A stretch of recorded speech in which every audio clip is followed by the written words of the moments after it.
Hello, everyone. The UK government has just released its UK Government AI Opportunities Action Plan and the government response. So I thought I'd take a couple of minutes just to talk through a couple of the highlights from my point of view. The action plan has been developed by Matt Clifford, the chair of the UK's Advanced Research Innovation Agency, and includes 50 recommendations to boost the use of AI in the UK. The government has committed to adopting all of them as part of its response, but most of them will roll out separate strategies starting spring 2025. One big focus is adopting AI talent. Here are some of the recommendations. Universities working with industry to create new AI courses and reskill workers for AI related jobs, and the high potential individual visa being expanded to attract top talent from abroad.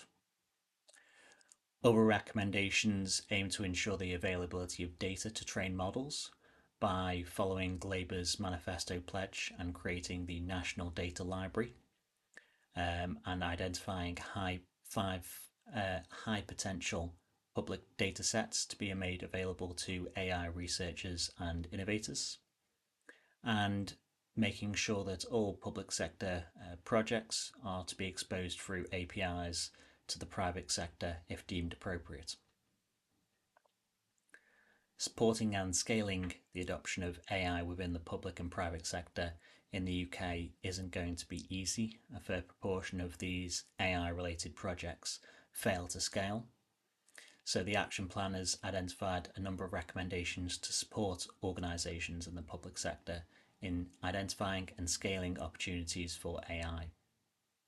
So, the action plan suggests removing adoption barriers to drive high productivity by appointing an AI sector champions in key industries to work with the industry and government in developing AI adoption plans, a faster multi stage AI procurement process to streamline the funding of projects, pilot projects, with stricter controls on larger investments, the creation of the UK Sovereignty AI, a unit to partner with private sector companies invest in AI ventures, and adopting a AI scan pilot and scale approach within the public sector to identify and develop AI applications. For an example of the government using technology to adopt a scan, pilot, and scale approach in driving productivity, I wrote recently in a blog about task mining within the NHS, linked below. There's undoubtedly the ability to use technologies such as task and process mining to highlight areas of improvement that can benefit from AI, such as the case of Watson X Gen AI in some of those POCs.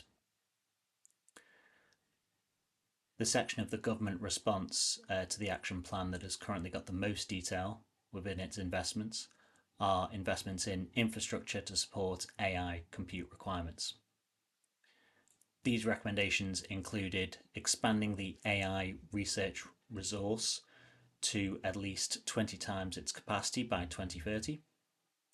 So the AI RR's expanded scale would allow it to run more AI research oriented, mission oriented clusters, each led by a program director for the likes of model training, and establishing AI growth zones with streamlined planning permission approvals to build the necessary data centres to support these investments. The government's response has already created an AI growth zone in Oxfordshire, home of the UK's Atomic Energy Authority. And other announcements have been made by Nscale to build a data centre, its first data centre in the UK in Essex, as part of a £1.2 billion investment that's supposedly to scale up to 50 megawatt in AI and high performance computing capacity. There's Vantage building a massive campus in Bridgend in Wales, offering up to 150 megawatt in AI compute capacity over the next 10 and 15 years. And similarly, before this action plan, there was an announcement by Blackstone in mid 2024 uh, to create 10 data centres in Northumberland as part of a £10 billion investment.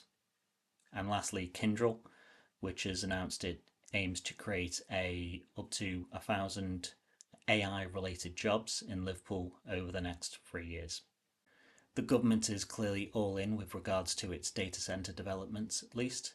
In December, greenlighting a previously blocked 140 megawatt core scale data centre in Buckinghamshire, and by designating data centres as critical infrastructure that would be benefiting from relaxed planning regulations to make new facilities such as all of the above, not only on the brownfield sites that all the above are on, but on green belts as well.